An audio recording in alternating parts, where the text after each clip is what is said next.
ருத்ராட்ச முகங்களும் அதன் தாத்பரியமும். ஒரு முகம் கொண்ட ஏகமுக ருத்ராட்சம் பரதத்துவத்தை குறிக்கிறது.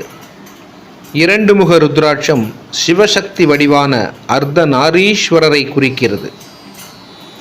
மூன்று முக ருத்ராட்சம் சூரிய, சந்திர, அக்னி என்ற நெருப்பினை குறிக்கிறது. நான்கு முகம் கொண்ட ருத்ராட்சம் பிரம்மதேவனை குறிக்கிறது. ஐந்து முக ருத்ராட்சம் பஞ்ச பிரம்ம உருவத்தை குறிக்கிறது. ஆறு முக ருத்ராட்சம் முருகனை குறிக்கிறது. ஏழு முக ருத்ராட்சம் சப்த மாதர்களை குறிக்கிறது.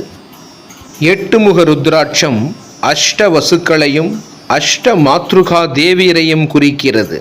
ஒன்பது முக ருத்ராட்சம் நவகோள்களை குறிக்கிறது. 10 முக ருத்ராட்சம் அதிதேவதைகளை குறிக்கிறது. 11 முக ருத்ராட்சம் ருத்ரர்களை குறிக்கிறது. 12 முக ருத்ராட்சம் 12 ஆதித்யர்களை குறிக்கிறது. 13 முக ருத்ராட்சம் இன்ப சுகங்களை குறிக்கிறது. 14 முக ருத்ராட்சம் ருத்ரமுக பிரசன்னத்தை குறிக்கிறது.